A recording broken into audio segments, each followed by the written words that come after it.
আল্লাহ তাআলার কুদরত এটা। কোরআনে আল্লাহ বলছেন নাহনু কাসামনা বাইনাহুম মাঈশাতাহুম ফিল হায়াতিদ দুনিয়া। আল্লাহ বলে এই দুনিয়ায় আমি রব্বুল আলামিন আমার বান্দাদের মধ্যে কর্ম আমি আল্লাহ নিজে বন্টন করে থাকি। এটা কোরআনের আয়াত। আল্লাহ বলছে আমি বন্টন করি, আমি বন্টন করি, নাইলে কেউর পক্ষে সম্ভব না। আল্লাহ এই প্রখর রৌদ্রের মধ্যে কেউ কাজ করে, প্রচন্ড আগুনের মধ্যে কেউ কাজ করে। সিমেন্ট ফ্যাক্টরিতে গিয়ে দেখেন, রড ফ্যাক্টরিতে গিয়ে দেখেন। আমি একবার চুন ফ্যাক্টরিতে গেছি, চুন বানায় যে, ওইখানে দেখছি ছাতক সিলেট, এই যে মানুষে পানের লগে চুন খায় যে, এডি আল্লাহু আকবার, আমার কাছে মনে হচ্ছে এটা জাহান্নামের টুকরা। আগুন কাকে বলে? এত তীব্র প্রখর আগুন।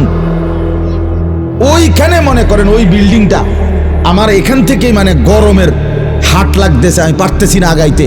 অথচ ওইখানে দাঁড়াইয়া দেখছি কর্মচারীরা বড় বড় লোহার আংটার মতো এগুলা দিয়ে দিয়া পাথর এগুলো লাড়তেছে, আরামসে হেতে কথাও কয়, তিড়েও লাড়ে।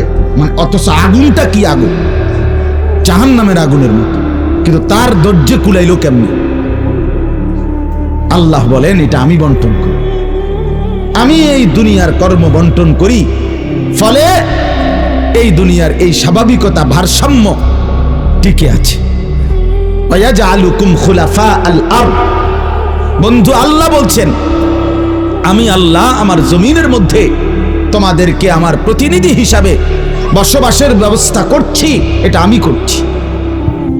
আপনি শুধু একটা বার বলেন, একটা লোক এখানে এই যারা মনোযোগ দিয়ে শুনতেছেন, আপনি বলেন একজন চেয়ারম্যানকে বলুক, এই চেয়ারম্যান সাহেবরে এনে বসাইয়া মনে করেন একটা ইউনিয়ন যে আপনার এখানে মোট 4000 ভোটারের ভোটে আপনি নির্বাচিত হয়েছেন, ধরে নিলাম এই 4000 ভোটারের মধ্যে এই ইউনিয়নে মানুষের প্রয়োজনীয় যে কাজগুলো এগুলো আপনি বন্টন করে দিবেন।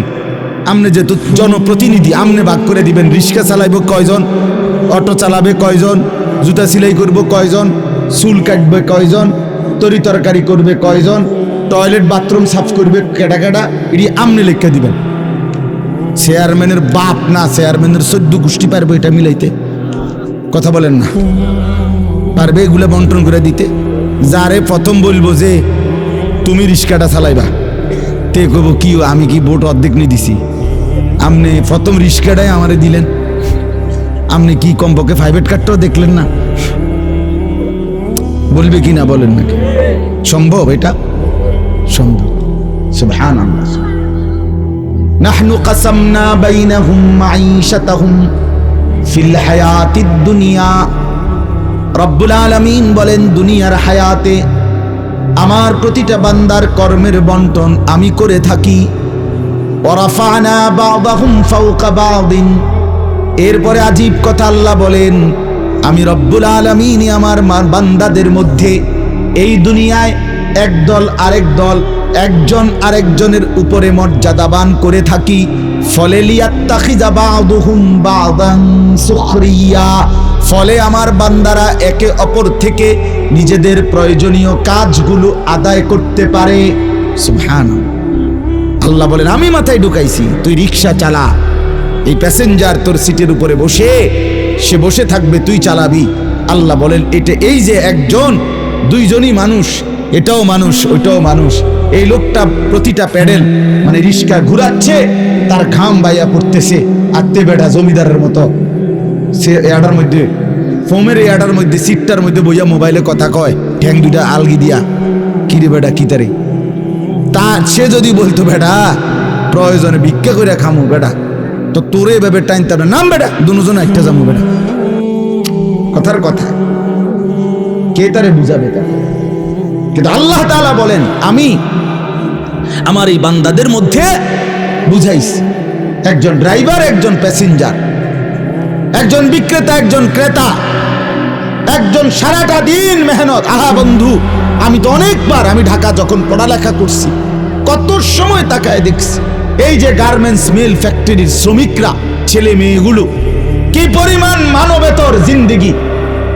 তারা এই 8 ঘন্টা 10 ঘন্টা ওভার টাইম করে ডিউটি শেষ করে ছোট্ট ছোট্ট খুপড়ির মতো কোন রকম জিন্দেগির জীবনটা তারা কষ্ট করে চালায়, অল্প কয়টা টাকা বেতন পায়, বেতনটার জন্য কত সময় কত আন্দোলন করতে হয় তাদেরকে, এই সামান্য কয়টা টাকা দিয়ে তারা জীবনটা নির্বাহ করে বছরের পর বছর।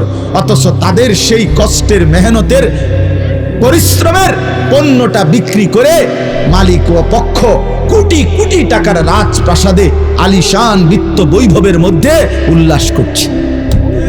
আল্লাহ বলেন, বান্দা এই যে ব্যবধান, এটা আমি করছি, এটা আমার ফয়সালা, আমার ইচ্ছা। আমি যাকে মন চাই ধনী বানাই, আমি যাকে মন চাই গরিব বানাই, আমি যাকে মন চাই সম্পদের প্রাচুর্য বাড়িয়ে দেই, আমি যাকে মন চাই সম্পদ কমিয়ে দেই। আমার বান্দা, এটা তোমার দুনিয়াবি কোনো শিক্ষা, দুনিয়াবি কোনো যোগ্যতা, শারীরিক কোনো দক্ষতা, তোমার মেধার কোনো বিচক্ষণতা নয়, কসম আল্লাহর নয়। যুবক, প্রতারিত হইও না বন্ধু, প্রতারিত হইও না। তোমার মতো সুখী সচ্ছল ছিল, বাবার সম্পদ ছিল, চাকরি ছিল, বাবা বিদেশ ছিল, এরকম হাজারো সন্তান আজকে উদ্বাস্তু শরণার্থী শিবিরে শরণার্থীর মতো মানবেতর জীবন ফিলিস্তিনে, রোহিঙ্গাতে, সিরিয়াতে, ইরাকে মুসলমানের লক্ষ কোটি সন্তান রোহিঙ্গা আরে শরণার্থী উদ্বাস্তু হিসাবে মানবেতর জীবন যাপন করছে। এদেরও ফ্যামিলি ছিল, এদেরও মা ছিল, এদেরও বাবা ছিল, এদেরও ব্যাংক ব্যালেন্স ছিল, এদেরও হাস্যোজ্জ্বল চেহারা ছিল। বরং আমাদের চাইতে আরবের মানুষের চেহারা লক্ষ কোটি গুণ বেশি সুন্দর। বন্ধু আমার, কি রঙে, আমার কথা শেষ, আমি বেশি আর বাড়াবো না। কি পাইয়া আজকে আমাদের সন্তানদের হালাত আমি বুঝি না। আরে বন্ধু, কি গুপ্তধন পাইয়া গেলা, কোন জমিদারি পাইয়া গেলা, যে জমিদারির কারণে আল্লাহকে এভাবে ভুলে গেলা? কারণটা কি? মুসলমানের বাবারা এভাবে ভুলে গেলেন কেন? মুসলমানের মারা এভাবে বপর্দায় বেপর্দায় নামে গেলেন কেন? মুসলমানের বোনেরা এইভাবে অসভ্যতায় নেমে গেল কেন? হায়া কোথায়, লজ্জা কোথায়, শরম কোথায়? আল্লাহকে এভাবে ভুলে গেলেন কেন? যে ঘরে বাপ মা জীবিত, অথচ ক্ষুধার 365 দিনে, একটা বছরে, একটা 16 বছরের 18 বছরের ছেলে মেয়ে, আহা, আপন মা বাপ জীবিত থাকতে কোনদিন একটা বছরে ফজরের নামাজ পড়লো না। এত বড় জানোয়ার মুসলমানের ঘরে ঘুমায় কেন? বলে, এত বড় অসভ্য এক মুসলমান বাবা মা এই সময় এত বড় নাফরমান নিয়ে এই ঘরে জীবন চলছে কেন? কারণটা কি? আল্লাহকে এভাবে ছেড়ে দিলেন কেন? আখিরাত এভাবে ভুলে গেলেন কেন? কি ব্যাপারটা কি? হ্যাঁ, এই পৃথিবীর চারদিকে চতুর্দিকে যদি মুসলমান মজলুম হয়, নির্যাতিত হয়, তা আমরা কি মাটির মধ্যে না, নাকি আমরা চাঁদের দেশে? আমরা মাটিতে থাকি না উপরে থাকি? তো এই জন্য যুবক ভাই, নষ্ট হইও না বাপ, নষ্ট হইও না। এই বন্ধুর কথা মনে রাখো, আমরা মূর্খ না। আলহামদুলিল্লাহ, পড়ালেখা আমরাও করছি, জেনারেল লাইনেও পড়ালেখা করছি, মাদ্রাসার লাইনেও পড়ালেখা করছি। শতভাগ আস্থা নিয়েই বলতেছি, বুঝ নিয়েই বলতেছি। আমি কুমিল্লা ভিক্টোরিয়া কলেজ থেকে মাস্টার্স পাস করছি, আলহামদুলিল্লাহ। সরকারি আলিয়া মাদ্রাসা থেকে টাইটেল কামিল পাস করছি, কওমি মাদ্রাসা থেকে দাওরায়ে হাদিস পাস করছি। আজ বুঝেই কইতেছি, বুঝেই বলতেছি। ইংরেজিও পুরা পড়ছি, আরবিও পুরা পড়ছি। এই জন্য বিজ্ঞান সায়েন্স বিভাগ থেকে দাখিল পাস করছি, এসএসসি। আমি বন্ধু বুঝাইতে চাচ্ছি এই কথাটা অহংকারের জন্য বা ফুটাঙ্গিরির জন্য না, এই বাস্তবতাটা বুঝানো। এই দুনিয়ার এই সবটা মিলায়া আজকে যে কয়জন অভিভাবক আছেন অথবা যে কয়জন যুবক ভাই আছেন, দোস্ত, আমরা আল্লাহর সাথে বেশি বাড়াবাড়ি করছি, আমরা আল্লাহর সাথে বেশি তুচ্ছ অবজ্ঞা করছি। আমরা জানি না আমাদের শেষ পরিণতি কি। ওমা কাদারুল্লাহ হাক্কা কদরি, আল্লাহ বলছে বান্দা তোমরা আমাকে যথোপযুক্ত কদর করলা না। ফাসসামাওয়াতু মাতওয়িয়াতুম বিয়ামিনি, আল্লাহ বলে জানো বান্দা আমি সেই আল্লাহ যে চাইলে এক সেকেন্ডে এই 7 আসমান একটা পলকের মধ্যে মিনিটের ভিতরে গুটাইয়া আমি আমার কুদরতি হাতে নিয়ে আসতে পারি। তুমি কোন নেতার উপরে ভরসা করে অহংকারী করছো? কিসের উপর? তোমার এই বিল্ডিং না,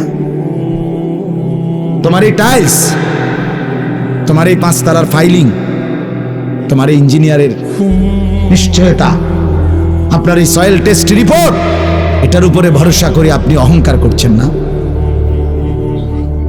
স্বামী বিদেশ, এ কারণে মা বোন বাজারে ঘুরছেন না? বাস্তবাদের ছেলেরা তোমাদের বাবা কিছু টাকা রোজগার করছে, এই কারণে জিন্দেগি এভাবে ফেলে দিলা। এক ওয়াক্ত নামাজ পড়তে মন চায় না, তাহলে আল্লাহ লাগবে না বন্ধু? না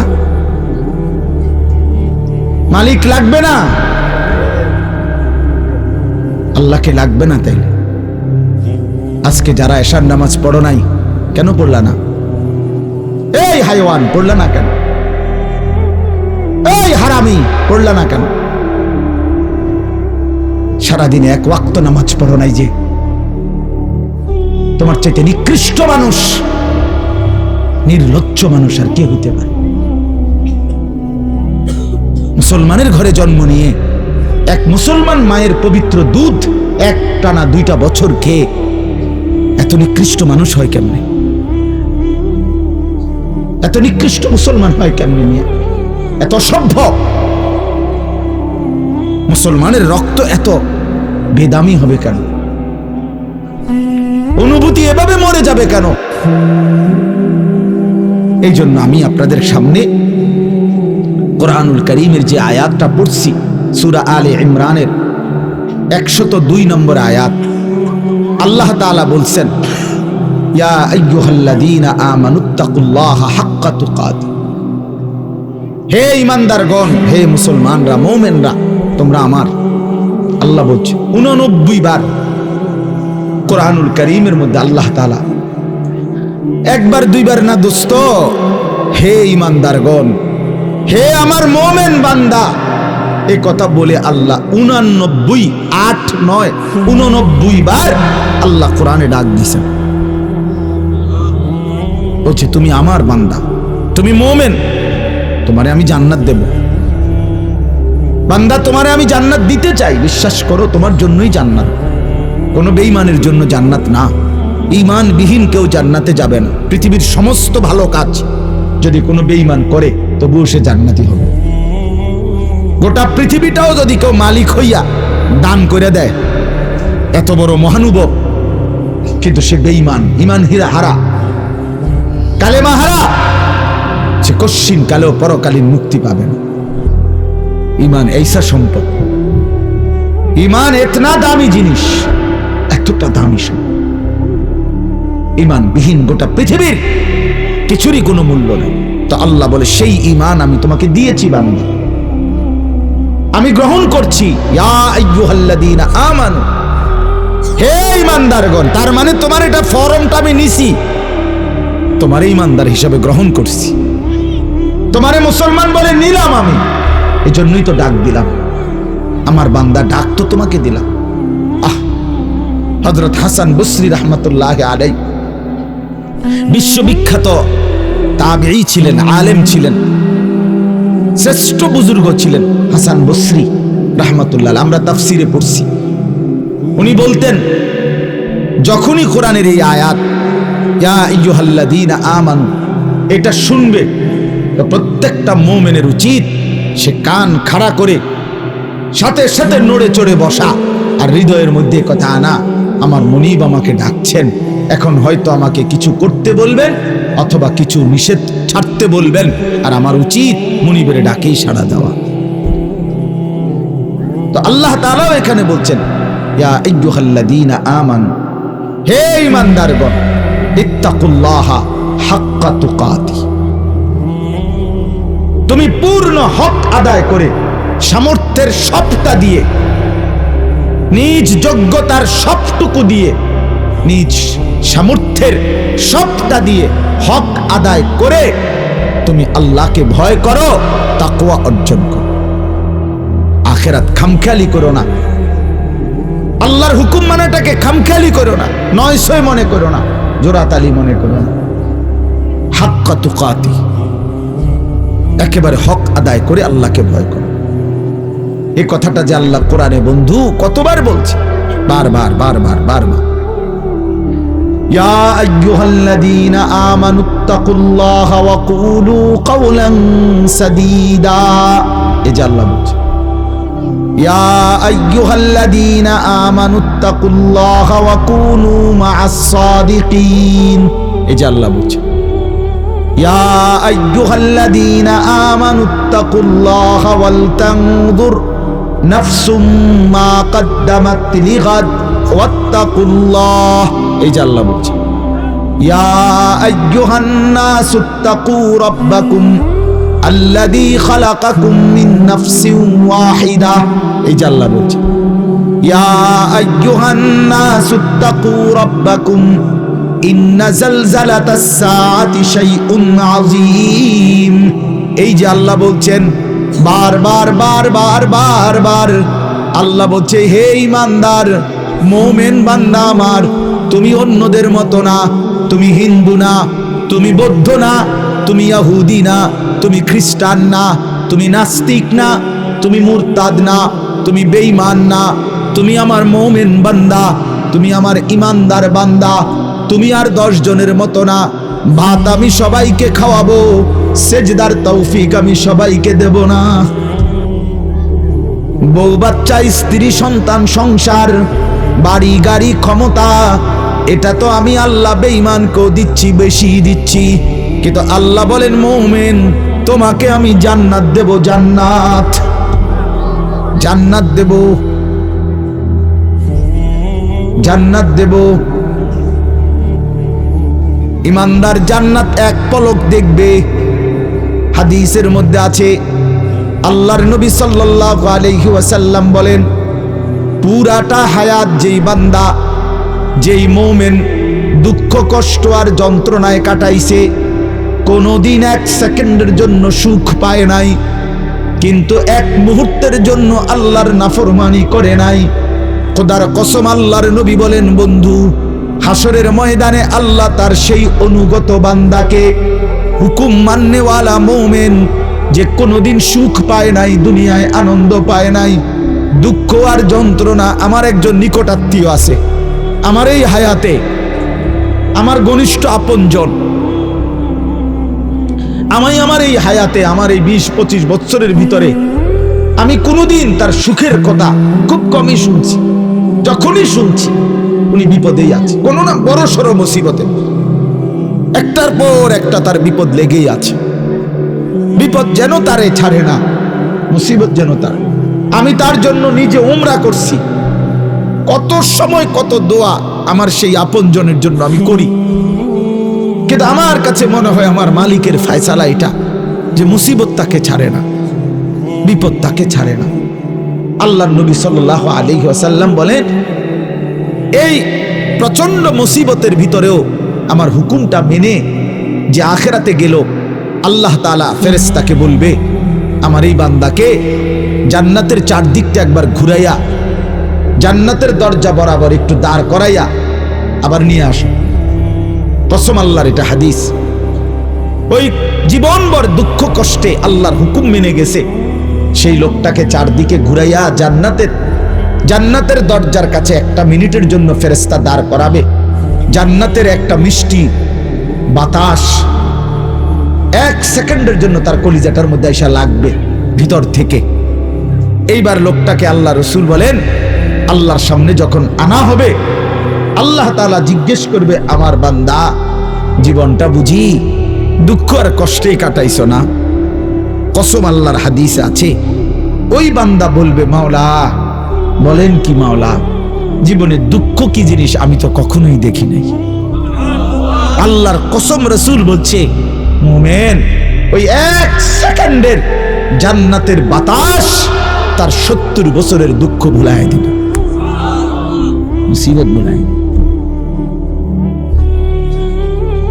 এজন্য বন্ধু চালাক মনে করেন না, সিটার বাটপার যারা, হ্যাঁ আমনে চালাক আমরা বেকুব, জি না, আমরা ভাত খাইয়া বড় হইছি। আমি বন পানি চা দিয়ে ভিজাইয়া বড় খাইয়া বড় হইছি।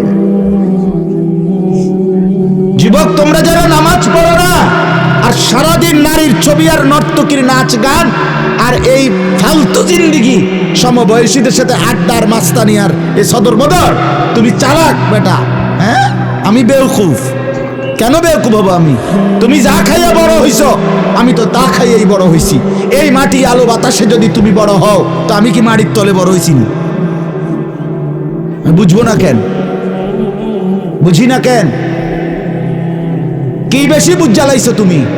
আপনারা যারা সুদ খান, ঘুষ খান, হারাম খান, আপনাদের যাদের অবৈধ উপার্জন, আপনাদের যাদের স্ত্রী বেপর্দা, আপনাদের যাদের মেয়ে বেপর্দা, আপনাদের যাদের ঘরে রঙিন টেলিভিশনে নাচ গান নর্তকীর ছবি সারা বছরের পর বছর চলে, আপনারা মোটেই চালাক না, আপনারা বেওকুফ, আপনাদের ফ্যামিলিও বেওকুফ। মিয়া আহাম্মক মিয়া, আপনি ধরা খাইছেন মিয়া, হেরে গেছেন মিয়া, হেরে গেছেন, জীবনের কাছে হেরে গেছেন, আখিরাতের সামনে হেরে গেছেন, কবরের সামনে হেরে গেছেন। আপনি সামান্য দুনিয়ার লেগা, অথচ এই দুনিয়া নেককাররাও ভোগ করে, করে কিনা বলেন না কেন? নামাজ পড়লে ভাঙ্গাস মাছের যে স্বাদ, বেনামাজিরও এই স্বাদ। বেনামাজি যেটারে টাইলস কয়, নামাজি এটারে টাইলস কয়, এতে কোনো মাটি কয় না। তাহলে আপনি আহামরি কি দুনিয়া ভোগ করলেন বলেন? কি জন্য আখিরাত ছেড়ে দিলেন? আল্লাহ আমাদেরকে বুঝার তৌফিক দান করে। অতএব বাপ, আমার কথা একটু শক্ত শক্ত, পরে মনে মনে কইবেন যে এরকম দুই একজন থায়ে হুজুরদের মধ্যে কিছু থাকে, কি করবে? কিছু শক্ত হুজুর থাকতেই পারে না, বেজাল্লা হুজুর ধরেন না। আমি এই কিছু বাকি আমি দিল জাগাইতে চাই, খোদার কসম দুশ্মনী নিয়ে বলি নাই। কি ভাই, কারোর সাথে কোনো দুশ্মনী ছিল কি? কোনো ঝগড়ার কারণে বলা হইতেছে? এটা কি মারামারি? কি জামা বুট্টা লাইছি আজ যা সুরিয়ালাম তোরে বেটা ফাইস বাতিজার ফুট তোরে আজ গিয়া ফাইছি, মাইকো ফাইছি সুবিধা মতো আজ গিয়া কইয়া না। ব্যাপারটা তো এটা না দোস্ত, আমার বাপ, আমার পর্দার আড়ালের মা বোন, আপনাকে জাগাইতে চাই। মা, কেন বেপর্দার জিন্দিগি? যে নারী তার ইজ্জতের কদর বোঝে না, যে নারী তার পর্দার কদর বোঝে না, যে নারী তার সতীত্বের সম্ভ্রমের কদর বোঝে না, খোদার কসম সে নারী না, সে কোনো মহিলা না, সে ভিন্ন কোনো পদার্থ হইতে পারে। রাসূলুল্লাহ সাল্লাল্লাহু আলাইহি ওয়াসাল্লাম, আমরা এটাই পড়ছি, নবী বলছেন নারী বলে তাকে আড়ালে থাকে যে, নিজেকে পর্দায় রাখে যে, নিজেকে আড়ালে রাখে যে, তাকেই বলে নারী। এজন্য যে বেপর্দা, বেহায়া, নির্লজ্জা, বেশরম, এটা কোনো নারী না, অন্য কোনো পদার্থ, অন্য কিছু। বলে তো কিতা, তো কিতা এটা হেবুডি ডাক্তার দেখ, ডাক্তারই তো এটা রিপোর্ট দিব, পরীক্ষা নিরীক্ষা করে চাইব কিতা এটা, আমি কি লেখতাম? রাসূল বলছে নারী বলে তাকে পর্দায় থাকে। আল্লাহ আমাদেরকে বুঝার তৌফিক দান করে। অতএব এটাই কথা আমার, রমজান সামনে, আমাদের জীবনের সুযোগ নিজেকে বদলানো, নিজেকে পরিবর্তন করার, জীবনটা গঠন করার। এজন্য আমি এই আয়াত পড়ছি। আল্লাহ বলছে, বান্দা সাধ্যের সবটুকু দিয়ে সর্বোচ্চ হক আদায় করে আমাকেই ভয় করো। আর আল্লাহকে ভয় করার অর্থ দুইটা, সমস্ত গুনাহ ছেড়ে দেওয়া, আল্লাহর সমস্ত হুকুম পালন করা। আল্লাহ আমাদেরকে তৌফিক দান করে। ওয়ালা তামুতুন্না ইল্লা ওয়া আনতুম মুসলিমুন। এবং আল্লাহ তাআলা সাথে সাথে বললেন, বান্দা দুনিয়া, কথাটা খেয়াল করেন, এই শেষ কথাটা আল্লাহ বলছে, বান্দা আমি আবারও বলছি, বান্দা দেখো দুনিয়া কিন্তু পার হইবা, দুনিয়া অনুগত, অবাধ্য, ইমানদার, নাফরমান, আদেশ পালনকারী, অমান্যকারী, দুনিয়া কিন্তু প্রত্যেককেই আমি ভোগ করতে দেই, সুখ স্বাচ্ছন্দ্য, আনন্দ, ফুর্তি, স্বস্তি, উল্লাস, হ্যাঁ, এই দুনিয়া উপভোগ, এটা কিন্তু আমি নাফরমানকেও দেই বান্দা, এটা আমার নিজাম, আমি দেব। কিন্তু বান্দা ওই কবর থেকে নিয়ে আখেরাত, পরকালে সেখানে যদি সুখ মিলতে হয়, স্বস্তি মিলতে হয়, স্বাচ্ছন্দ্য মিলতে হয়, তৃপ্তি মিলতে হয়, উল্লাস পেতে হয়, আল্লাহ বলছে বান্দা বিশ্বাস করো, আমি তোমার অনুরোধ করছি বান্দা, পূর্ণ মুসলমান না হয়ে, আমার অনুগত না হয়ে, আমার গোলামি না করে কবরে আইসো না, মৃত্যুবরণ কইরো না। এই সুখ ওইখানে মিলবে না, এই সুখ ওইখানে কি হবে না। এখানে আমি অনুগত অবাধ্য উভয়কেই দুনিয়া ভোগ করতে দেই, কিন্তু কবরে দেব না, আখিরাতে দেব না, হাসরের মাঠে দেব না। সেখানে শুধুই উইদ্দাত লিল মুত্তাকিন, জান্নাত বানানোই হয়েছে মুত্তাকিদের জন্য, আখিরাতের সুখ বানানোই হয়েছে আদাত্তু লিইবাদিয়াস সালিহিন, আল্লাহ বলছে আমার নেক বান্দাদের জন্য।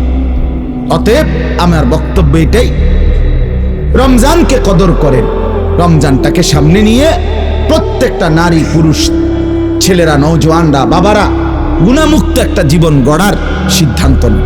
চুরি, ডাকাতি, জিনা, বেবিচার, সুদ, ঘুষ, মদ, জুয়া, বেহায়া, বেপর্দার জিন্দেগি থামায় দেন। যুবক থেমে যাও, বাপ থামো ভাইয়া, অনুরোধ করছি, এক ভাই বললাম থেমে যাও, অসভ্যতার এই জিন্দেগি ছাড়ো, বেনামাজির এই জিন্দেগি ছাড়ো, সারাদিন নারী নিয়ে আর মোবাইল নিয়ে পড়ে থাকা এই জিন্দেগি ছাড়ো। মা বোনরা, আপনারা যারা খোদার 11টা মাস বাজারে বাজারে ঘুরছেন, মার্কেটে গেছেন, কতবার গেছেন, ও মা বোন, আল্লাহর দোহাই, এক ভাই বললাম কমপক্ষে রমজানটাকে কদর করেন, একটা মাসকে সম্মান করেন, আল্লাহর দিকে চাইয়া। রমজানটাকে বাজারে মার্কেটে এই জুতা, শাড়ি, গহনা, এই ফালতু জিনিসের জন্য খোদার এত বড় রমজানকে কোরবান করে দিয়েন, নষ্ট করে দিয়েন, বরবাদ করে দিয়েন না মা বোন। এটা অনেক বড় সীমা লঙ্ঘন, অনেক বড় সীমা লঙ্ঘন। আল্লাহ তাআলা বলছেন, বান্দা আমি এত বেশি সুযোগ দিছিলাম রমজানে, রহমত, মাগফিরাত, নাজাতের, কোনো মূল্যায়ন করলা না। এই জন্য রমজানের লাস্টে জিব্রাইল পাঠাইয়া নবীজিকে আল্লাহ জানায় দিছে, জিব্রাইল গাও বলে আসো আমার বন্ধুকে, যে বন্ধু আপনার যেই উম্মত এত বড় রমজান পেয়েও কদর করে নাই, গুনাহ মাফ করায় নাই, তার উপরে আমি আল্লাহর লানত। জিব্রাইল আয়েশা বলছে, নবী আমি জিব্রাইলেরও লানত। নবীজি বলছে, আমিন। জিব্রাইল আমি মুহাম্মদেরও লানত।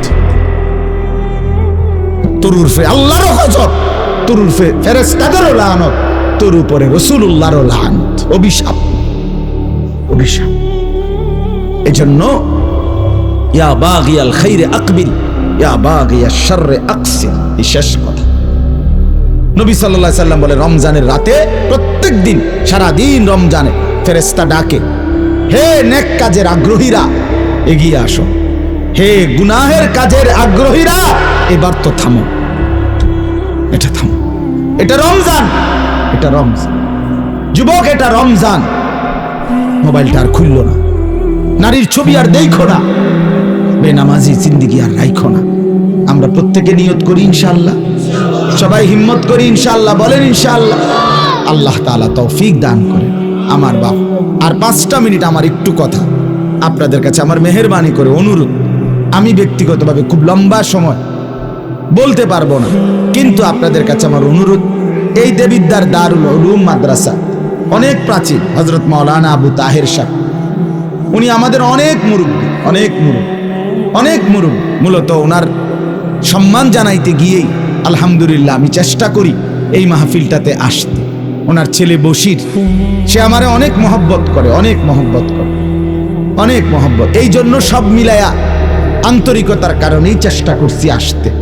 আপনাদের কাছে অনুরোধ, এই মাদ্রাসাটা সবচেয়ে প্রাচীন দেবিদ্বারের পুরাতন মাদ্রাসাগুলোর মধ্যে এটা একটা। আমাদের মাসিকারা মাদ্রাসা, আমাদের রামপুর মাদ্রাসা, এগুলো যেরকম প্রাচীন মাদ্রাসা, এটাও আলহামদুলিল্লাহ অনেক প্রাচীন একটা মাদ্রাসা। মূলত জীবনটা আসলেই বাস্তবতা এই যে কাজে লাগাইলেও শেষ হয়, খামখেয়ালি আর গাফলতিতেও শেষ হয়, রাত কারো জন্যই বাকি থাকে না। দিন কারো জন্যই থেমে থাকে না, জিন্দেগি চলেই যায়। গুরুত্ব দিলেও হায়াত শেষ, খামখেয়ালি করলেও হায়াত শেষ। কাজে লাগাইলেও জিন্দেগি শেষ, কাজে না লাগাইলেও জীবন শেষ। বাসর রাতও ভোর হয়, জেলখানার রাতও ভোর হয়। কষ্ট আর মুসিবতের রাতও শেষ হয়, আনন্দ আর ফুর্তির রাতও শেষ হয়। এবং জীবনটা আমাদের ওয়ান ওয়ে, একমুখী রাস্তা, যেটা কেবল সামনের দিকেই যেতে হয়, ওই বরাবর আর পিছন দিকে আসা যায় না। এইখানে আমরা যারা কল্পনা করেন, আমরা যারা বসেছি, কেউ ইচ্ছা করলে আজকের দুপুরে আমরা আর ফিরে যাইতে পারবো? কোনো সুযোগ, কোনো যোগ্যতায়। পৃথিবীতে ইমাম ইবনু রজব হাম্বলি রাহমাতুল্লাহ আলাই বলেন, প্রতিটা দিন, প্রতিটা রাত, প্রতিটা মিনিট, প্রতিটা মুহূর্ত চিৎকার করে করে বলে পৃথিবীবাসীকে যে, হে আল্লাহর বান্দারা, আমি শুধু একবারের জন্যই এসেছি, আমি আর কখনো পৃথিবীতে আসব না। তুমি আমাকে কাজে লাগাও, নষ্ট করো না। এটা প্রতিটা দিন ডেকে ডেকে বল, প্রতিটা মিনিট। আপনি বলেন 28শে ফেব্রুয়ারি 2024 রোজ বুধবার, এই শিরোনাম পৃথিবীতে আর কোনোদিন হবে? আর এই শেষ। আগামী বুধবার আসবে, কিন্তু সেটা 28শে ফেব্রুয়ারি না। আগামী বছর 28শে ফেব্রুয়ারি হবে, কিন্তু সেটা 2024 না। তাহলে এই শিরোনামটা আর আসবে। আমাদের হায়াতটা এমন, আমাদের জিন্দিগি এমন। অনেক ছেলে বোঝে না, অসংখ্য ছেলে এই দুষ্টমি, এই গাফলতি, এই খামখেয়ালি, এই অসভ্যপনা, জিন্দিগি চলেই যায়, কেউ থামে না। কোনো অপদার্থের জন্য জীবন থামে না। এ যত লোক আপনি দেখবেন, নওজোয়ান যে সমস্ত ছেলে এক ওয়াক্ত সেজদাও দেয় না, আল্লাহকে ডাকে না, এই সমস্ত অপদার্থের জন্য সূর্য থামে না, সূর্য ডুবেই যায়, চাঁদ ডুবেই যায়। এজন্য 2-4 জন ফালতুর জন্য পৃথিবীর কোনো কিছু থেমে থাকে। ইসলামও টিকে থামে না, ইসলাম ঠিকই আগুচ্ছে। প্রতিনিয়ত আল্লাহর দিকে মানুষ ফিরছে।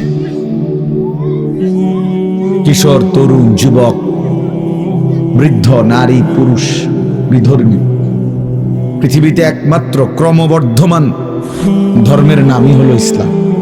ধারাবাহিকভাবে যা প্রতিদিন বাড়ে, প্রতিদিন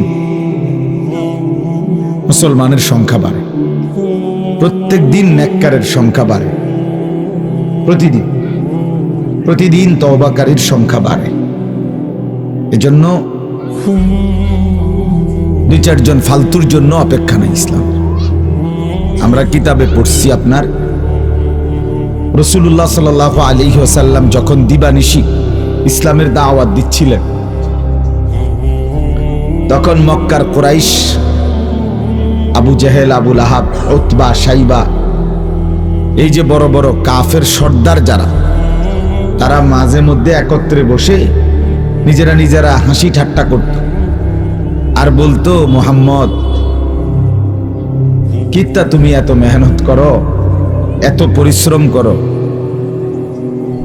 তোমার এই ইসলাম, তোমার এইটা কদ্দুর আর যাবে? আমরা মেইন মাতবর যারা, আমরা মেইন যেই লোকগুলো নেতা, আমরা তো কেউই কালেমা গ্রহণ করলাম না, তো তুমি আর আগাইবা কারে লইয়া, আর যাইবাই বা কদ্দুর? তো আল্লাহ তাআলাও যেন আরশে আজিম থেকে মুচকি হাসি দিচ্ছিলেন, আল্লাহও যেন বলতেছিলেন, ঠিক আছে নাফরমান, দেখো ইসলাম যায় কদ্দুর আর তুমি যাও কদ্দুর। দেখো, দেখা গেল নবী সাল্লাল্লাহু আলাইহি ওয়াসাল্লাম মক্কা থেকে হিজরত করে মদিনায় গেলেন। মদিনায় যাওয়ার পরে আল্লাহ তাআলা যখন মুসলমানদেরকে জিহাদের হুকুম, যুদ্ধের হুকুম দিলেন, তো প্রথম যুদ্ধে আবু জেহেল, আবু লাহাব ওরা নাই, তারা সব মারা নিহত হয়েছে। প্রথম ফিডার লগেই নাই। বুঝেন নাই কথা? প্রথম বছরেই, যুদ্ধের প্রথম মুহূর্তেই জাহান্নামে হয়েছে। আবু জাহেল, আবু লাহাব, উতবা, শাইবা, উমাইয়া ইবনে খালফ, এরা সব বদরের যুদ্ধে মৃত্যুবরণ করছে, নিহত হয়েছে। পরবর্তী 8 বছরের মাথায় মদিনায় হিজরতের 8ম বছর আল্লাহর নবী সাল্লাল্লাহু আলাইহি ওয়াসাল্লাম ঠিকই 10,000 সাহাবী নিয়ে মদিনা থেকে এসে মক্কা বিজয় করছেন এবং গোটা আরব আল্লাহর নবী সাল্লাল্লাহু আলাইহি সাল্লামের কদমের নিচে চলে আসছে। তো ইসলাম ঠিকই বিজয় হয়েছে এবং প্রয়োজন পরিমাণ লোক ঠিকই মিলছে, তো তোমার মতো 2-4টা অপদার্থ লাগে নাই। আবু জাহেল, আবু লাহাবের মতো 2-4টা অপদার্থ দরকার লাগে না। এজন্য কোরআনের খেদমত, সুন্নার খেদমত, ইসলামের খেদমত, দ্বীনের খেদমত, কোরআন সুন্নার বিশ্লেষণ, সারা পৃথিবীতে ইসলামের প্রচার, এটা আল্লাহ তাআলা সব সময় সমান তালে প্রয়োজন পরিমাণ লোক দিয়ে করাচ্ছে। দাওয়াত ও তাবলীগের কাজ কখনোই বন্ধ নাই, মসজিদ মাদ্রাসার খেদমত কখনোই বন্ধ নাই, কোরআনের হাফেজ তৈরি হওয়া কখনোই বন্ধ নাই, আলেম হওয়া কখনোই বন্ধ নাই। কথা হইল শুধু আমি কামে লাগলাম কি, কথা বোঝেন নাই? আমি কাজে লাগছি কিনা, নাই তো আল্লাহ তাআলা ঠিকই কাউকে না কাউকে দিয়ে তার দ্বীনের কাজ করাচ্ছেন, আমি কাজে লাগছি কিনা। কোরআনুল কারীমের মধ্যে আছে, ইয়া আইয়ুহাল্লাযীনা আমানু মান ইয়ারতাদ্দা মিনকুম আন দীনিহি ফাসাউফা ইয়াতিল্লাহু বিকওমিন ইউহিব্বুহুম ওয়া ইউহিব্বুনাহু। কোরআনুল কারীমে আল্লাহ তাআলা ইরশাদ করেন, হে ঈমানদারগণ, হে মুমিন, গোটা পৃথিবীর রানিং মুসলমানদেরকে আল্লাহ চ্যালেঞ্জ করছে, আল্লাহ আমাদেরকে দেন, ঈমানদারদেরকে বলতেছে, হে ঈমানদারগণ, তোমাদের যে কেহ, যে বা যারা অথবা সকলেই যদি আমার দ্বীন থেকে বিমুখ হয়ে যাও, মুরতাদ, আমার দ্বীন যদি টোটাল ইসলাম ছেড়ে দাও, আল্লাহ তাআলা সরাসরি বলছে, কোনো পেরেশানি নাই, ফাসাউফা ইয়াতিল্লাহু বিকওমিন, আমি নতুন জাতি আনবো, নতুন জাতি বানাবো, যারা আমাকে ভালোবাসবে আমিও তাদেরকে ভালোবাসবো। আমি সক্ষম, আমি তোমাকে বানাইতে পারলে আমি আরো নতুন মানুষ বানাইতেও তো সক্ষম না? তো তোমার কাছে আমি কোন রকম ধার ধারি না, আমাদের কারো কাছে ইসলাম মুখাপেক্ষী, বরং আমি মুখাপেক্ষী। এশার নামাজ যারা পড়ে নাই তাদের জন্য পৃথিবীর কিচ্ছু আটকায় নাই, কিচ্ছু আটকায় নাই। সূর্য ঠিকই, চাঁদ ঠিকই শেষ হয়ে যাবে, ভোর হয়েই যাবে, তোমার জীবন থেকে এশার নামাজ হারায় গেল। যুবক ভাই, তুমি কাজে লাগলা না আর কি, সেজদা তোমার কপালে জুটলো না আর কি, কিন্তু এতে পৃথিবীরও কোনো ক্ষতি হয় না, ইসলামেরও কিচ্ছু হয় না। নিজের বরবাদি, নিজেরই লস হইল, নিজেরই লস। যে কপালে সেজদা নাই সে কোনো মানুষের বাচ্চা না, সোজা কথা। যদি কারো চ্যালেঞ্জ করতে হয়, বুঝতে হয়, অথবা প্রতিবাদ করারও মানসিকতা থাকে, তো কইরেন, আমি রাজি।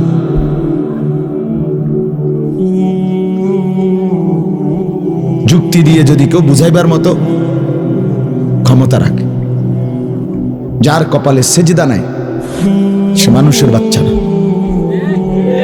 সে তো হাইওয়ান, সে হাইওয়ান। হাসি দিয়ে উড়াই দিলে হবে না দোস্ত। নিজের নাফরমানির, আল্লাহর অবাধ্যতার পরেও যার বিবেক নড়ে না, অনুভূতি জাগে না, সে প্রতিবন্ধী, মনে রাখতে হবে। আলো আর অন্ধকার যে বোঝে না, পাক না ফাক যে বোঝে না, পেশাব আর ফানি যে বোঝে না আলাদা, সে তো প্রতিবন্ধী, সে তো প্রতিবন্ধী। এজন্য নিজের কর্তব্য যে চেনে না, নিজের ভালো মন্দ যে বোঝে না, আলো অন্ধকার যে বোঝে না, উচিত অনুচিত যে বুঝে না, করণীয় বর্জনীয় যে বুঝে না, সে সুস্থ না, স্বাভাবিক। আল্লাহ তাআলা কোরআনুল কারীমের মধ্যে বলছেন, আমি আল্লাহ তাআলা মানুষকে বানাইছি শুধু আমার ইবাদতের জন্য। অতএব শুধুই বানিয়েছি ইবাদতের জন্য। অতএব যেই মানুষটা সেজদা দেয় না, ইবাদত করে না, গোলামি করে না, সে মানুষ হওয়ার উপযুক্ত না। তাকে তো আমি বানাই নাই, বানাইছিলামই তো বন্দেগীর জন্য। অতএব যে উদ্দেশ্যে এই মাউথ বানানোই হয়েছে আপনাদের সামনে কথা পৌঁছাবার জন্য, এটা যদি আওয়াজই না দেয় তাহলে এটা মাইকও না, মাইকের জাতও না। তাহলে যে মানুষকে আল্লাহ তাআলা বানাইছেন সেজদার জন্য, নামাজের জন্য, ইবাদতের জন্য, এটাই যদি তার দ্বারা যেই জন্য জিনিসটা বানানো হইল ওইটাই যদি ওইটার তেরা পাওয়া না যায়, তো এটা মানুষও না, মানুষের জাতও না। কথা বুঝেন? এজন্য ছেলেরা মানুষের বেডি চাইয়া মোবাইল টিপ্পা আর এই চুল পিছনের দিকে ফিরাইয়া খুব চালাক মনে করে। চালাকির কিচ্ছু নাই, খারাইয়া মুতার মধ্যে চালাকির কিচ্ছু নেই, বরং এটা কুত্তার জিন্দিগি। আর কুত্তার জিন্দিগি কোনো ভদ্র মানুষের পরিচয় হইতে পারে না। যে প্রস্রাব করে পানি নেয় না, তার সরাসরি পেশাব করে যে ঢিলা কুলুপ পানি নেয় না, তার দৃষ্টান্ত হুবহু কুকুর। এটা কুত্তার স্বভাব, এটা জানোয়ারের স্বভাব। মানুষের কাতারে সে শোভা পায় না। তাকে মানুষের কাতারে দাঁড় করানো, মানুষের সমাজে দাঁড় করানো উচিত না। তাকে জন্তু জানোয়ারদের সাথেই মেশানো উচিত, থাকানো। এটাই বাস্তবতা। সুস্থ স্বাভাবিক মানুষ, এটার প্রমাণ কি আপনারা যে কেউ বুঝবেন। 6 মাসের কোলের বাচ্চাও পেশাব করিলে সে চিৎকার শুরু করে তার হাফ প্যান্ট বদলাবার জন্য। 1 বছরের বাচ্চা কোলের, সেও পেশাব করে চিল্লায় তার হাফ প্যান্ট বদলাইবার জন্য। এটাই স্বাভাবিকতা। এটা তার, তাহলে বোঝা গেল মানুষের সৃষ্টিগত স্বভাবজাত চাহিদা যে সে নাফাকি পছন্দ করে না, সে পেশাব কি করে না, পছন্দ করে। এটা নিয়ে সে 1 মিনিটও থাকতে চায় না এই হাফ প্যান্টটা নিয়ে। কিন্তু এটা কি অপদার্থ! 18 বছরের এত বড় দামরা একটা বার পেশাব করে পানি নেয় না, এই সমস্ত পেশাবের ফোঁটা তার এই প্যান্টের মধ্যে জমা, এই দুর্গন্ধ নিয়ে এই অপদার্থে ভাত খায়, এটা নিয়ে সে নাস্তা খায়, চা খায়, এটা নিয়ে সে বিভিন্ন রকমের জিনিসপত্র খায়। এই এখান থেকে এখানে নাক, প্যান্ট এখানে, নাক এখানে, এই কদ্দুর জায়গাতে এত কাছে থাকার পরেও যার নাকে মুতের গন্ধ লাগে না, তুমি ডাক্তার দেখানো উচিত। তুমি একজন ভালো মানসিক ডাক্তার দেখো, পাগলের ডাক্তার। যে ডাক্তার সাহেব, আমার এই অবস্থা হলো কেন? আমার নাকে কেন মুতের গন্ধ লাগে না? আমার সমস্যাটা কি? আমার সমস্যাটা কোথায়?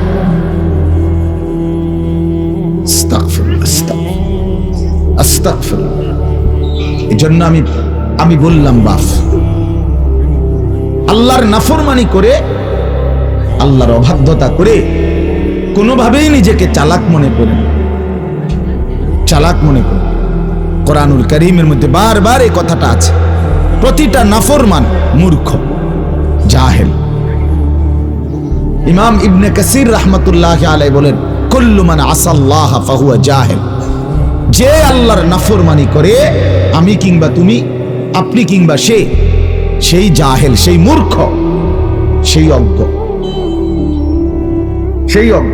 কোরআনুল কারীমের মধ্যে আছে, ইউসুফ আলাইহিস সালামের 10 ভাই যখন ছোটবেলায় ওনাকে কূপে ফেলে দিয়েছিলেন, পরবর্তী জীবনে যখন ওনার সাথে পরিচয় হয়েছিল,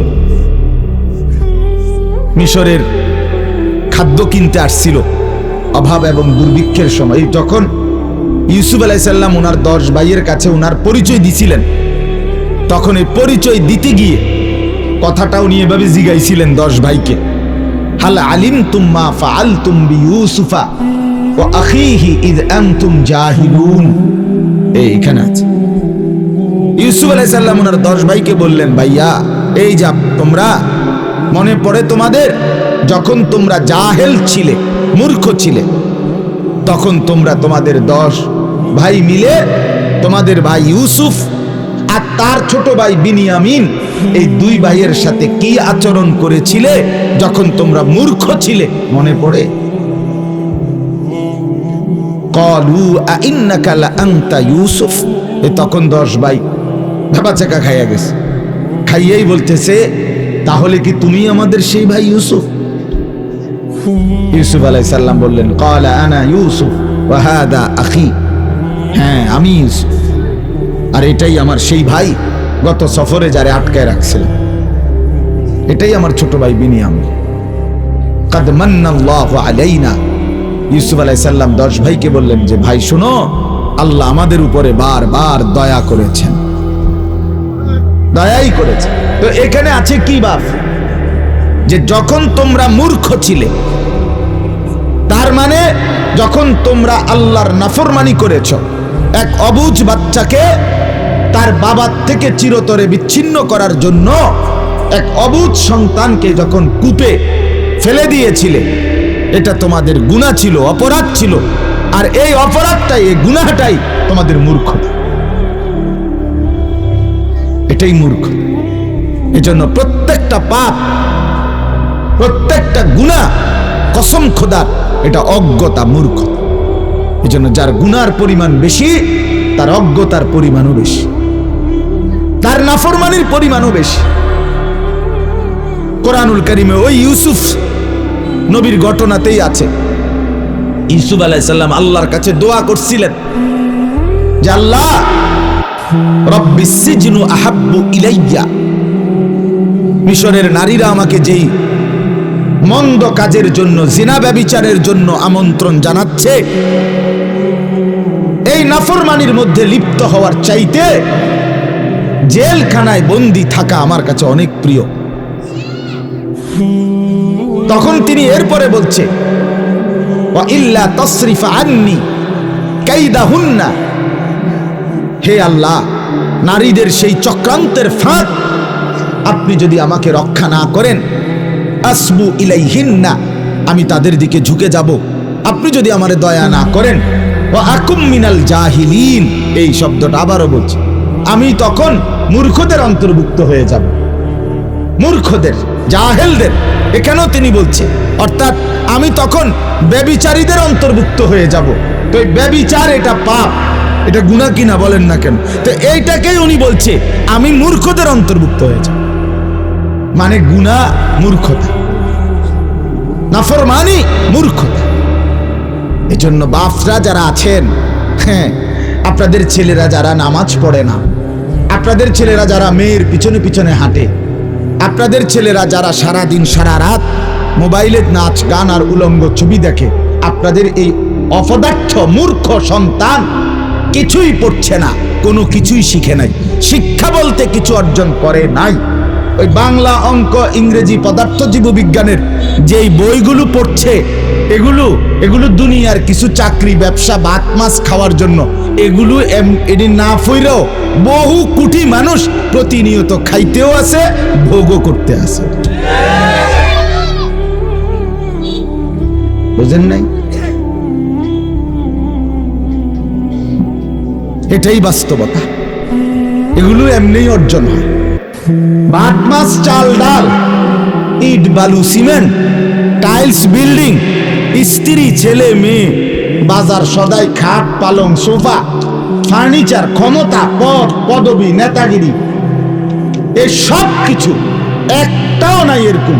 একবারে নেতা বলতেন যাই বলেন দুনিয়ার, এগুলো মূর্খ বকলম, নাম দস্তখত করতে জানে না, টিপসই দেয়, এরকম মূর্খ মানুষও অগণিত অর্জন করছে প্রতিদিন আমাদের চোখের সামনে। আমাদের প্রত্যেকের জানা শোনার ভিতরে দুনিয়ার এমন অসংখ্য মানুষ আছে যাদের কোনো অক্ষর জ্ঞানও নাই, কিন্তু দুনিয়া ব্যাপক সম্পদের, অর্থবিত্তের, ক্ষমতার মালিক আছে না এমন? তাহলে তুমি আলগা কি পড়লা? তোমারে কি আশা দিয়া পড়াইলো এতটি বই? কিরে দোস্ত, এই ছেলেরা বলো না কেন, তোমারে কি জন্য পড়াইছে? তাহলে তোমারে যে বাংলা প্রথম পত্র, দ্বিতীয় পত্র, ইংরেজি ফার্স্ট পার্ট, সেকেন্ড পার্ট, তোমারে এতটি বই পড়াইলো কেন? পদার্থ বিজ্ঞান, জীববিজ্ঞান, রসায়ন বিজ্ঞান, উচ্চতর গণিত, তথ্য যোগাযোগ প্রযুক্তি, সামাজিক বিজ্ঞান, ইতিহাস, আরো কত কি, এত কিছু তাহলে তোমারে পড়াইলো কেন? কি বানানোর জন্য? কি বানানোর জন্য? যদি বলো মানুষ বানানোর জন্য, তো মানুষ হইলা কই? তুমি তো সেজদাই দাও না। যদি বলো না আমাকে মানুষ বানানোর জন্য আমার বাবা মা পড়ালেখা করেছে, তো তুমি এইরকম বিকৃত চুল রাখলা কেন? যদি বলো মানুষ বানাইছে, তাইলে নারী ছাড়া, মোবাইলের অশ্লীল দৃশ্য ছাড়া তোমার রাত কাটে না কেন? তুমি কি অমানুষ হইলা? মানুষ হইলা কেমনে বেটা? মানুষ হইলা কেমন? ঠিক বলার মুহতাজ না আমি, ঠিকের জন্য অপেক্ষায়ও নাই। ফেরিওয়ালা বলেই যায়, আমরা ফেরিওয়ালা, গুরুত্ব দিলেও বলে যাই, গুরুত্ব না দিলেও বলে যাই, কোনো অসুবিধা নেই। কেউ পাত্তা দিল না, কিচ্ছুই তো না। আমার রাতও ভোর হবে, নাফরমানের রাতও ভোর হবে। কথা বলে না তো, আর অসুবিধা কি? টেনশনের কি আছে? টেনশনের কি আছে? এজন্য বন্ধু আমার, ছেলেরা আমার, বাবারা আমার, ভাবা উচিত দোস্ত, ভাবা উচিত কোন দিকে যাচ্ছ, কোথায় যাচ্ছ। মানুষ হচ্ছ না, জানোয়ার হচ্ছ, এটা তো বোঝা উচিত। কোরআনুল কারীমে আল্লাহ তাআলা মানুষকে জানোয়ার বলছেন কিনা? কথা বলেন না কেন? হ্যাঁ, উলাইকা কাল আনআম, আল্লাহ বলছেন এরা মানুষ নয়, বরং এরা মানুষরূপী জানোয়ার। আল্লাহ বলছে ইনহুম ইল্লা কাল আনআম, তাদের পরিচয় আর কিছুই নয়, শুধুই জানোয়ার। কোরআনের আয়াত। তাহলে কোরআন বলছে কিছু মানুষ মানুষই হয়, কিছু মানুষ জানোয়ার হয়। তাহলে এটার পার্থক্য কি? কি হইলে মানুষ হয়, কি না হইলে জানোয়ার হয়? এটা শুধুই এই বৈষয়িক কয়টা বইয়ের পড়া না। মানুষ তখনই মানুষ যখন বানানেওয়ালা চেনে, মুনিবকে চেনে, সিজদাকে চেনে, গোলামি চেনে, আল্লাহ তাআলার বন্দিগি চেনে, নিজের কর্তব্য বুঝে, নিজের পথ চিনে, নিজের গন্তব্য চেনে। দুনিয়া উপার্জনের শেষ মাথা কোথায় কেউ জানে না। আপনি বলেন, এই যারাই আমরা দুনিয়া কামাই করতেছি, আপনার টার্গেট কদ্দুর? 3 তালা? কথা বলেন না। আপনার টার্গেট কদ্দুর? 6 তালা? আপনার টার্গেট কদ্দুর? 10 লাখ টাকা? আপনার টার্গেট কদ্দুর? 2 কোটি টাকা? না, এমন কারো। কিন্তু মুমিনের টার্গেট আছে আল্লাহর সন্তুষ্টি অর্জন, জান্নাত অর্জন, জাহান্নাম থেকে বাঁচে। গন্তব্যের মাথা আছে, মঞ্জিল আছে, জানা আছে। ইমানদার জানে কই পর্যন্ত যাইতে হবে, দুনিয়াদার জানে না কই পর্যন্ত গিয়ে থামবে। সে থামবে সেদিন খোদার কসম।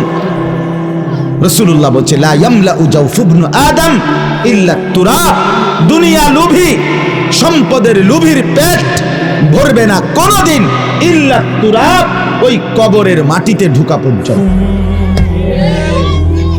কবর থামাবে, কবরের আগে থামবে না, কবরের মাটি তাকে থামাবে। এজন্য দোস্ত এটা বোঝা উচিত। ছেলেরা বাপ, একজন হলে একজনই বোঝো, 2 জন হলে 2 জনই বোঝো। সবাই সমান তালে বুঝবেন, আমরা এটা মাথায় রেখেই কথা বলি। সবাই সমান তালে গুরুত্ব দিবে না, এটা হিসাব কইরেই বলি,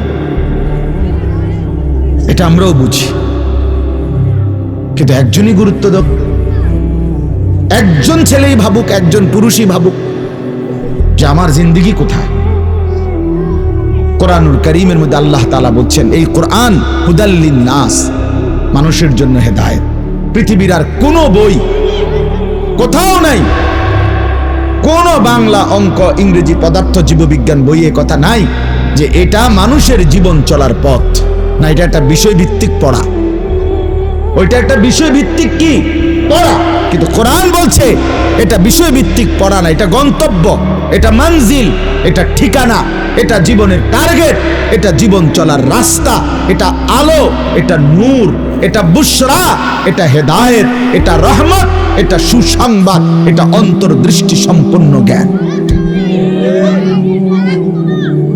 আল্লাহ বলছে যালিকা হুদাল্লাহ ইয়াহদি বিহি মান ইয়াশা। রব্বুল আলামিন বলেন এই কোরআনই হলো আমি আল্লাহর হেদায়েত। ইয়াহদি বিহি মান ইয়াশা, রব্বুল আলামিন বলেন আমি এই কোরআন দ্বারাই যাকে মন চায় ইচ্ছে করি হেদায়েত দিয়ে থাকি। তাইলে হেদায়েত, পথ, গন্তব্য, রাস্তা আল্লাহ তাআলা বলেন শুধুই কেবল বিহি মানে বিল কোরআন, কোরআন দ্বারাই দিয়ে থাকেন, কোরআন দ্বারাই দিয়ে থাকেন। এজন্য দোস্ত ছেলেরা প্রত্যেককে বলি, বাবারা এটা একটা উপজেলার গুরুত্বপূর্ণ জায়গা।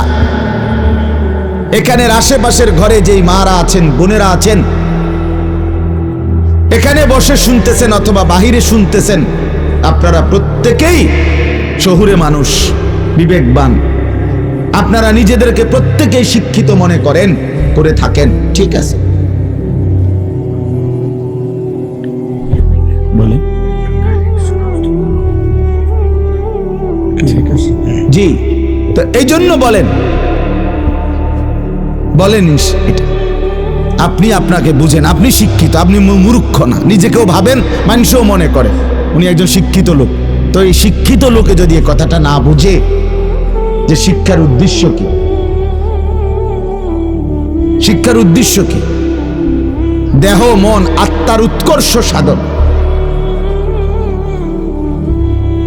হ্যাঁ, বডি মাইন্ড এন্ড সোল, এই তিন জিনিসের উৎকর্ষ সাধন, এটাই হলো জ্ঞান। আত্মার উৎকর্ষ, দেহের উৎকর্ষ, মন মানসিকতার উৎকর্ষ। তো আমাদের সন্তানরা তো পরাজিত। মুসলমানের যেই বাচ্চাটা মুসলমানের ঘরে জন্ম নিয়ে নিজের ভোটার আইডি কার্ডে, পাসপোর্টে, জন্ম নিবন্ধন সনদে, সর্ব জায়গায় সে কিংবা তার অভিভাবক পিতা মাতা নিজ হাতে লিখে দিল ধর্মের নাম ইসলাম, অথচ তার চেহারার আপাদ মস্তকের মধ্যে ইসলামের কোনো নমুনা নাই। তুমি কেমনে এই পরিচয় দিলা আর কেমনে এই লেবাস গ্রহণ করলে?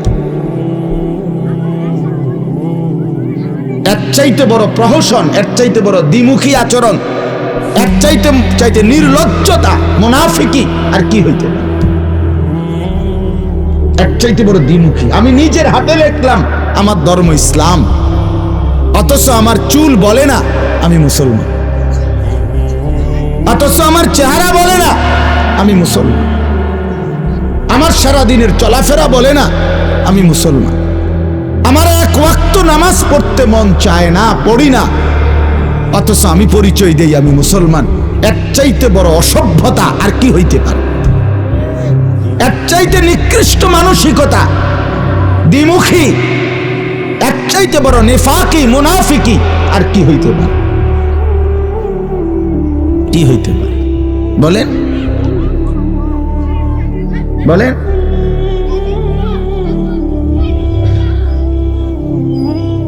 এই জন্য ভাবতে শিখেন নিজের ভালোর জন্য। ওই ছেলে এখানে দাঁড়ায় মোবাইল টিপো না ভাই, এটা কোনো সুন্দর কথা হলো না, বসেন আপনি। একজনও মোবাইল টিপবেন না, আমি আগেই বলছি। বাহিরে হোক কোনো অসুবিধা নাই, নজরের বাইরে কোনো আপত্তি নাই, যাকে আমি চোখে দেখি না তারে নিয়ে কোনো টেনশনও নাই, ঠিক কি না বলেন না?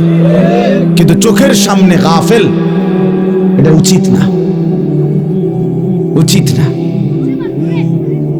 সোজা কথা, অনুভূতি জাগা দরকার দোস্ত, বিবেক জাগা দরকার। বলেন সারা দিনে মোবাইল টিপে জিন্দেগির কি অর্জন হচ্ছে? জীবনটা আমাদেরকে কি পরিমাণ হায়াতের সময় আমাদের নিচ্ছে। আহা যুবক, যদি বুঝতেই হবে বাপ, অচিরেই বুঝবেন, অচিরেই বুঝবেন। এই প্রযুক্তি আগে ছিল না, আগামী দিনে থাকবে না, ফেসবুক থাকবে না, ইউটিউব থাকবে, যেহেতু আগে ছিল না, সামনেও থাকবে না। কত প্রযুক্তি তো নাই, ফিতাওয়ালা সেই ক্যাসেট এখন নাই। তখন কি ফিতাওয়ালা ক্যাসেটওয়ালারা ভবিষ্যৎবাণী করছিল যে এটা আর থাকবে না? পাতলা পাতলা যে সিডি, এগুলো তো এখন নাই। তখন কি ওই সিডিওয়ালারা ভবিষ্যৎবাণী করছিল যে এগুলো থাকবে না? এটাও থাকবে। ওয়াখলুকুকুম মা লা তা'লামুন, কোরআনুল কারীমে আছে, আল্লাহ তাআলা বলেন ওয়াল খাইলা ওয়াল বিগালা ওয়াল হামিরা লিতারকাবুহা ওয়া জিনা, আমি আল্লাহ তাআলা গাধা, ঘোড়া, খচ্চর তোমাদের যানবাহনের জন্য দিয়েছি। মজার কথা হলো এরপরে আল্লাহ বলছে এরপরে আমি অচিরেই সামনে আরো অনেক কিছু বানাবো, সৃষ্টি করতে থাকবো যা তোমরা জানো না। মুফাসসিরিনে কেরাম বলে এই কথাটাই প্রমাণ করে কোরআনের যে পৃথিবীর কোনো আধুনিকতাই এখানে শেষ হবে না, এর চাইতে আবার আগে বাড়বে, আরো সামনে যাবে। বুঝেন না কথাটা? আধুনিকতা এখানে শেষ, এখানে না, এখানে শেষ, বরঞ্চ ইসরাফিলের ফু পর্যন্ত উৎকর্ষ আধুনিকতা বাড়বে, আরো আসবে, আরো আসবে, আরো আসবে। আর কি হইতে পারে আপনি দেখবেন। আমার তো মনে আছে প্রথম যেদিন আমারে প্রথম 2-4 বার শুনাইছিল যে মোবাইলের মধ্যে ছবি দেখা যায় বিদেশ থেকে কথা কইলে, যিনি কথা কইতেছে, আমি হাসি দিয়ে ওরে দূর বেটা বেউকুফ বেটা, কি কস না কস। কিন্তু পরে দেখলাম এটা একটা ডাইল বাত।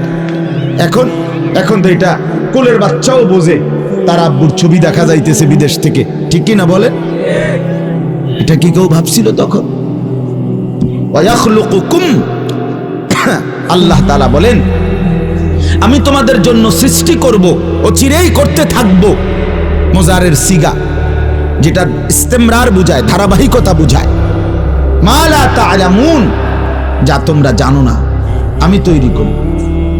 ওয়াল্লাহু ইয়ালামু আনতুম লা তা'লামুন, আল্লাহ বলে আমি জানি তোমরা জানো না। তোমরা জানো মানুষের কোনো আবিষ্কার, এটা মানুষের সত্তাগত আবিষ্কার নয়, বরং আল্লাহর ফয়সালা। এই জন্য আল্লাহ তাআলা